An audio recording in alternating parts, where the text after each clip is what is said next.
Well, brothers of the watch, Grotmas has come early, and with that the Deathwatch is back in business. In this video, we are going to take a closer look at the newly released and reworked index Deathwatch in all its glory. In the first part, we will go through a full review of the index itself, covering all relevant rules, datasheets and so on. In the second part, we will then look at what this potentially means for the Deathwatch. This episode is already with the release of the new Balance Dataslate as well as the Munitorum Field Manual in mind, in order to give you guys the best possible overview when it comes to our new index. Lastly, there will be a quick summary of what has been covered. Welcome to SwissHammer, your channel for modeling in Warhammer 40k.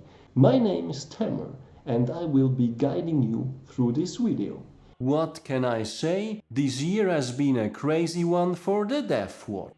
Following months of rules neglect, the Deathwatch community took a heavy blow when GW seemingly decided to abandon the faction and not so neatly folded us into the sorry excuse that is the Codex Imperial Agents. I have covered this on my channel back in the days, arguably the one episode I did not want to do. All of this is in the past now, however, be it due to the great success of Space Marine 2 or all the outrage submitted to GW by our great community. Ultimately it doesn't matter. All that matters is that the Deathwatch is back better than ever in 10th edition.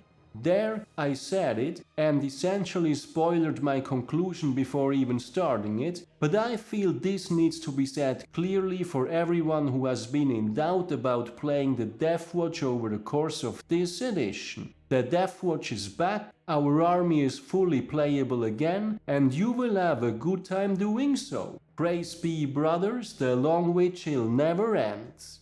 With that out of the way, let's dive into the actual index review. Starting with the army rule, this remains largely unchanged. Kill teams are our special kind of thing, and the rule addresses handling different toughness values, as well as boarding transports. The reason the part about boarding transports is much shorter when compared to our old index is because bikers are unfortunately no longer part of any of the kill teams, more about that later, so this simplifies the rules immensely. Along those same lines, there is no more driving through walls with bikers as part of kill teams either, a to me hilarious feature that shall be missed. Moving on to the detachment, which is the, drumroll, Black Spear Task Force. I have to say that back when GW announced that they would bring back a full Deathwatch index, I kept wondering what they would do detachment-wise, given that the Xenos Hunter detachment of Codex Imperial Agents is kind of the butchered version of the Black Spear Task Force. As it turns out, GW does not mind putting yet another nail into the coffin of Codex Imperial Agents at all. Looking at the restrictions, as with the old index, if we play a Deathwatch army, we cannot include specific units of other chapters like named characters and the swords, and there is the usual lore-related exclusion list with scouts, devastators and the sword.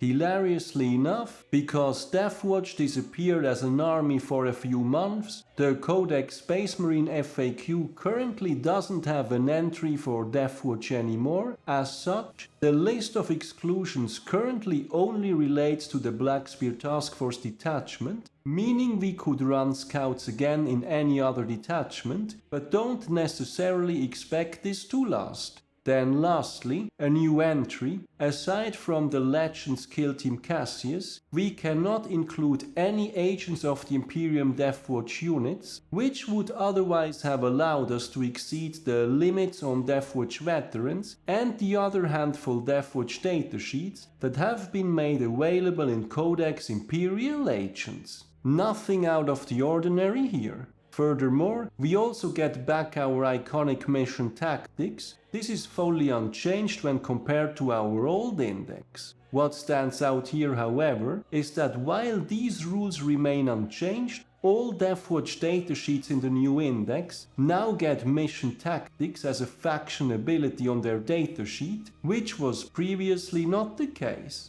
As far as I'm concerned, this would imply that mission tactics is only available for Deathwatch datasheets, meaning if we are including any datasheets from Codex Space Marines, which we once again have full access to, these units would not benefit from mission tactics. On the other hand, an argument could be made that from a rules as written perspective, the benefits include Adeptus Astartes units, so for as long as we have at least one Deathwatch specific datasheet left alive, mission tactics remains available and it affects all Adeptus Astartes units. Personally, I think this latter theory is a little far-fetched, and there would be no need for the introduction of the mission tactics faction ability under these circumstances. As such, I do believe that mission tactics is now exclusive to Deathwatch datasheets, a bit of a nerf depending on the list, and I would like to see this clarified by an FAQ.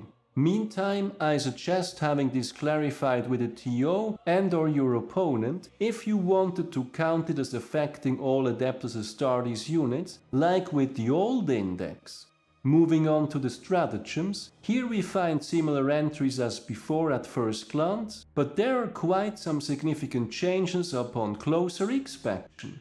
While Armor of Contempt and Adaptive Tactics remain the same, all special issue ammunition stratagems now only work on a single kill team, no other datasheets allowed, but the whole mess with bolt-only weapons is gone, meaning it now affects all ranged weapons once more, which is huge and goes a long way for making these stratagems usable again. On a side note, the freshly released Balance Dataslate also confirms this, as Deathwatch is listed as a faction once more, but without any specific entries, aka the old bolt weapon only entries are gone for good and will hopefully never return. Last and certainly not least, Teleportarium is now called side-to-side teleportation, still works on either two kill teams or a single Adeptus Astartes infantry, but the effect is now changed to placing the affected units into strategic reserves, and those not already having the Deep Strike ability will now have it until the end of your next movement phase. This stratagem remains excellent and remains in my opinion one of the cornerstones of playing the Black Spear Task Force detachment.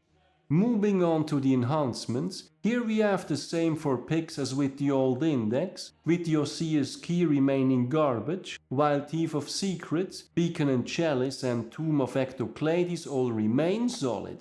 As far as the latter is concerned, perhaps not unexpectedly, we lose the wound rerolls to bring it more in line with the changed Oath of Moment. Back with the old index and the series of nerfs, the tomb was pretty much the single reason left to still run Black Spear Task Force and to be considered an absolute auto-include. I think this toned down version we have now brings it more in line with the other two decent enhancements, and as such I would rate this as being more balanced overall.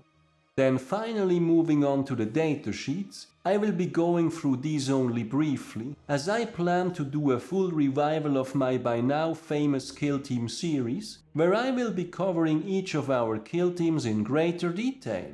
Kind of in line with the old index, we have the Watchmaster, Watch Captain Artemis, Deathwatch Veterans, Deathwatch Terminators as well as the Corvus Blackstar as our non-kill team datasheets. Note that veteran bikers have been retired for good. Overall, the Watchmaster remains solid, now giving a CP reduction to its unit rather than a vect ability, and he keeps the shoot and charge after advancing or falling back as before. Beyond that, he can now attach to either Deathwatch Veterans or the Proteus Kill Team. Furthermore, Deathwatch Veterans remain our very solid battle line choice that can still rock a nasty melee loadout, though I wish they would have reverted some of the heavy weapon restrictions that got introduced with Codex Imperial Agents. Either way, I think several 5-man units or a 10-man hammer blob with a Watchmaster remains a decent pick. then my personal favorites, and in my opinion among the biggest winners of this new index, are Deathwatch Terminators, which received the Kill Team keyword, just like Deathwatch Veterans, and their Terminator's assault ability also gets a much needed overhaul. Overall, these guys are in my opinion the best Terminators available at this point, and I think these should find their way into any competitive Deathwatch list. Then last and perhaps least, the Corvus Blackstar remains the best looking flyer, yet the most disappointing pick among our datasheets, and to add insult to injury, they also removed its previous ability to transport a full kill team regardless of models, but I guess this is a small price to pay considering the rest of our index. Finally, looking at the kill teams, the Fortis, Indomitor and Spectre's kill teams are back in business, while the Proteus Kill Team has unfortunately been retired, not entirely unexpected given the general treatment to firstborns on GW's side, but at least we got a shiny fourth new kill team instead, namely the Talonstrike Kill Team. What further stands out with the kill teams is that they are now always priced at 10 models aka max size, which I guess was the simplest way for GW to address the 5-man versions of the kill teams that never really worked out in 10th edition anyway. No big loss there, especially for as long as the stratagems remain viable to be used in combination with kill teams, which is currently the case. Looking at our new entry first, the Talonstrike Kill Team, we basically have a jump pack version of a kill team, bundling together assault intercessors with jump packs as well as inceptors. Note the absence of suppressors, which were previously part of the Spectre's kill team, but I guess GW forgot once more that they existed.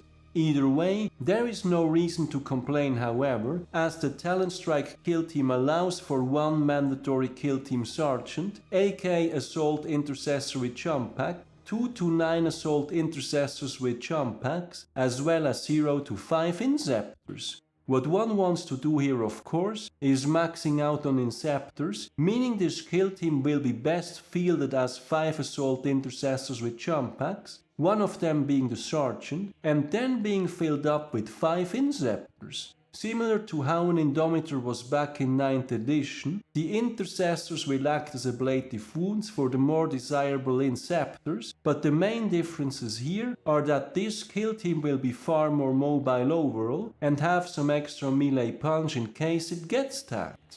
This is especially great given that this kill team benefits from the mixed unit toughness rule, aka by including 5 Inceptors, the assault intercessors will be boosted to toughness 6. Furthermore, assault intercessors equipped with plasma pistols can also tank hazardous tests instead of the Inceptors, which is a big plus. Overall, this is just an excellent new addition of the kill team, and I fully expect this to make its way into competitive Deathwatch lists.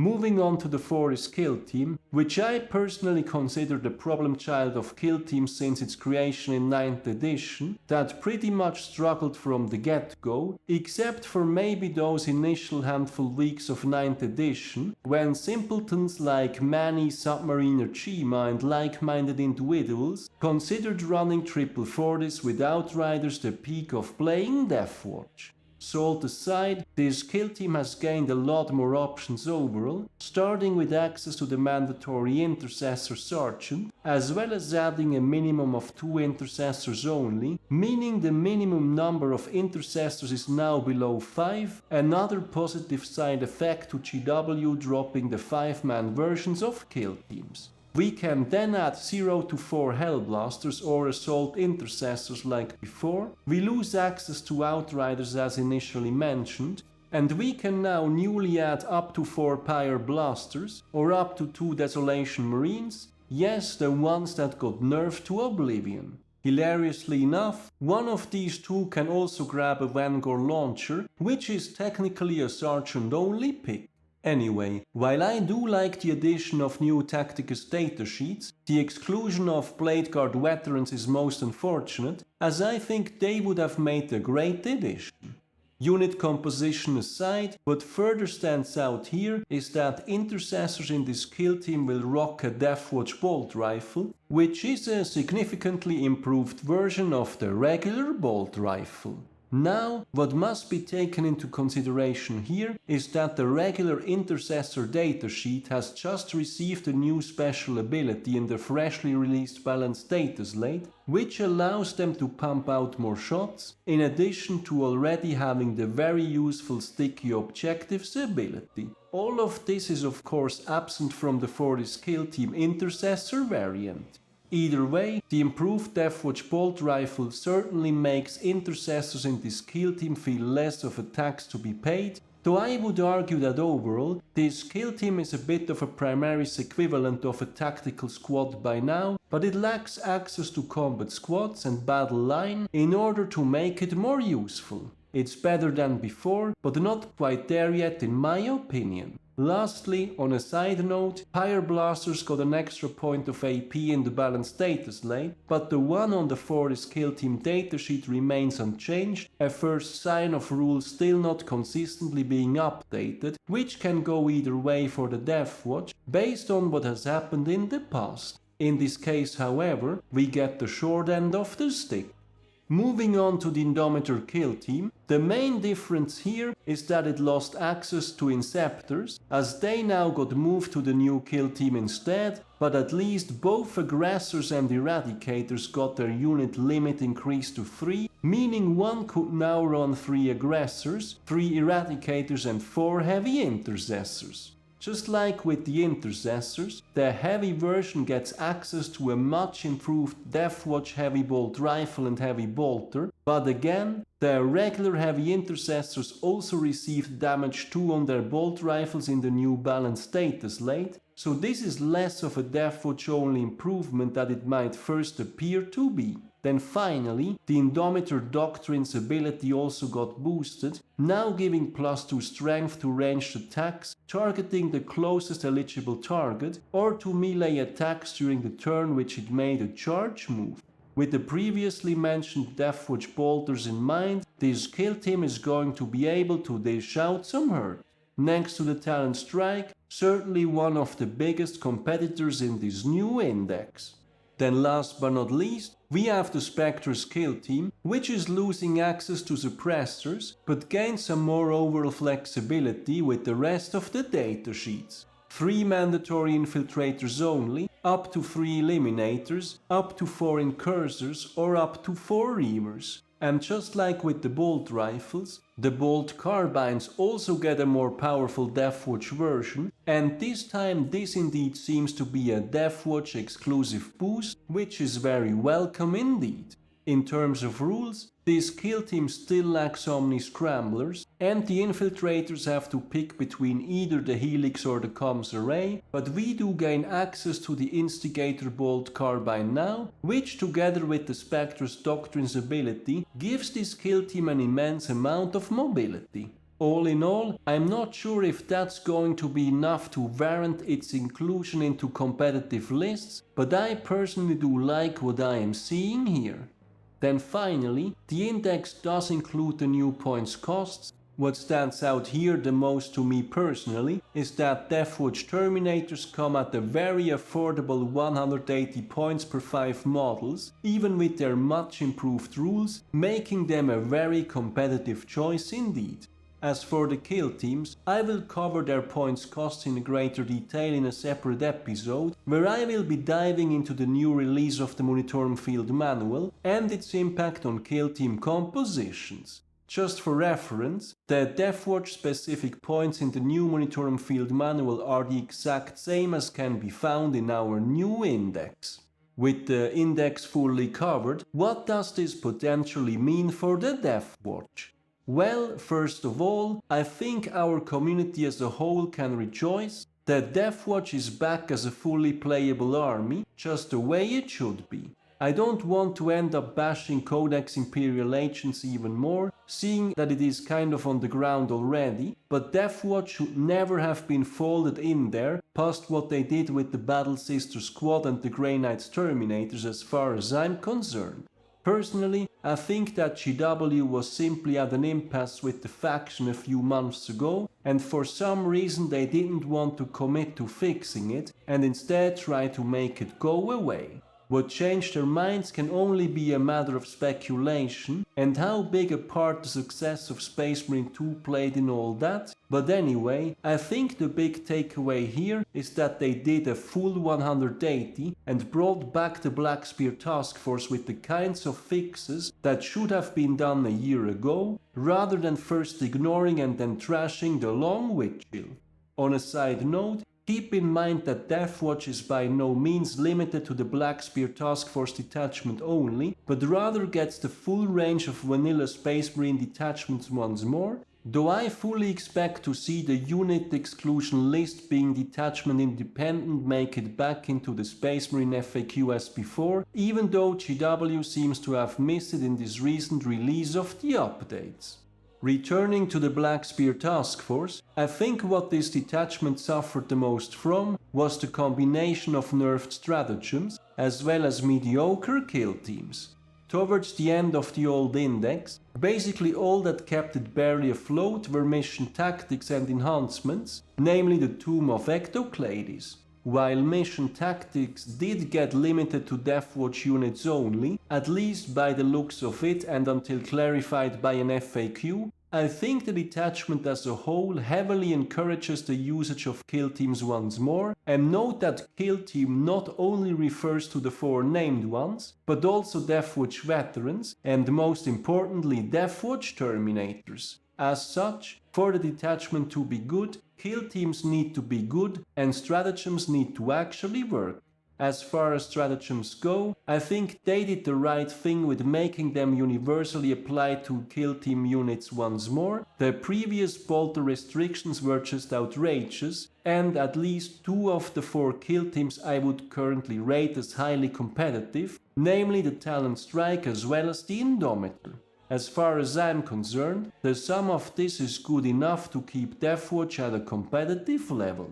While the Proteus Kill Team will be missed, in my opinion these have been the most fun to play. Let's not forget that they ended up being unnecessarily expensive for most of 10th edition, and personally I always felt conflicted whether to even include one at all. On the other hand, I love how they did the Talonstrike Kill Team, finally a more original unit combo that actually ends up having some synergy, and I would say this is the moment to build up and or convert around 10 Jump Pack Assault Intercessors, just enough to get up to 2 Talonstrike Kill Teams going. For the Indomitor, I felt that this was the only somewhat decent kill team with stratagem support left in the old index, and losing the Inceptors doesn't really take away from them, especially with the boosted bolters and the Doctrine ability. Depending on list, having 1 or 2 of these will not end up being a bad pick either. On the flip side of things, we unfortunately still have the Spectres and the Fortis kill teams, which have certainly seen improvements, but I personally think that they are not quite there yet. Both could really benefit from combat squads, or just an even more flexible way with unit compositions. Still, the changes they received are certainly for the better. As far as competitive lists are concerned, I think the previously mentioned Talonstrike and Indomitor are well worth including, as is the Watchmaster, be it for the Tomb and or his CP reduction, and then one definitely cannot go wrong with Deathwatch Terminators, as well as our Deathwatch Veterans, just a solid battle line unit overall. And all of these picks will be fully supported by stratagems, just as it should have been from the very start. Anyway, these classic Deathwatch choices aside, let's not forget that we can once more do stuff like pairing a Judiciary with Deathwatch Veterans, or adding a Landspeeder Thunderstrike, as well as a regular squad of Infiltrators in absence of a 5-man Spectres kill team from the vanilla Space Marine Codex to our lists. And for the ultimate insult, perhaps a few action monkeys from Codex Imperial Agents, just to return the favor. Personally, I will likely still end up bringing a Vindicator alone, though the loss of mission tactics will be felt. Anyway, it's great to have the Deathwatch back as a fully playable army, and we have exciting times ahead of us, brothers of the Long Vigil. GW gets both thumbs up from me for this one. To wrap things up, over the course of the video, we have looked at the freshly released second version of the Deathwatch Index, which brings our beloved faction back to being a fully playable Space Marine army. As far as the rules are concerned, the Black Spear Task Force returns with a vengeance, rocking the previously known cornerstones such as the Kill Team Army Rule, Mission Tactics, Stratagems and Enhancements, and with that GW fully spitting in the face of Codex Imperial Agents once more. Back when they announced the return of our index, I personally really wondered about whether they would actually do that, and it turns out they really have no shame in that regard. Anyway, I think for us Deathwatch players at least, this is about as much a win as it can get, mostly because we did not just get our rules back, they actually fixed the stratagems and largely improved kill teams. I think what stands out here the most is that these are now limited to max size AK-10 models, and while the Proteus Kill Team has unfortunately been discontinued, the new jump pack model oriented Talonstrike Kill Team makes for a very solid replacement. Further good news is that Deathwatch Terminators gained a Kill Team keyword, absolutely amazing, and the rest of our Deathwatch datasheets outside of Kill Teams remain good, or in case of the Corvus Blackstar, at least it looks good. All in all, the index is a clear win for the Deathwatch. Aside from actually having our army back, I think the combination of improvements will allow for the Deathwatch to keep up on a competitive level. What stands out the most for me are both the Talonstrike and Indomitor kill teams, their reworked special issue ammunition, enhancement remaining decent, as well as just generally having more flexibility with our kill teams. Over the course of the next weeks, I will also release a new version of my Kill Team Guide series, where I will be covering our 4 unique kill teams in more detail. Oh, and did I say Deathwatch Terminators? GW did one hell of a job with those. Overall, while I tried to keep my expectations low back when GW announced the release of the index, I think I can safely say by now that this is way beyond what I imagined would happen. Better late than never. So that's it for the new release of the Deathwatch Index and what it means for our faction. How do you guys feel about the Deathwatch now that we are back as a fully playable army? And are you pleased with the current state of the Black Spear Task Force? What kill teams are you going to run in your new lists? Let me know in the comments. Then finally, if you made it this far and I still have your attention, if you like my content, any additional support is greatly appreciated as it helps me invest into future videos. For that, I have both a Ko-fi as well as a Patreon page, links are in the description. Furthermore, I would also like to mention that there is a SwissHammer Facebook page where I will be posting links to my videos as well as articles I find of interest. I do read a lot about the hobby, but not all of it will always end up as its own video. I look forward to seeing you there as well. As always, thank you very much for watching, guys. Your continued support is greatly appreciated. I hope you have been enjoying this video. Give me a thumbs up if you did, and don't forget to subscribe if you haven't done so already. Thanks again and see you next time.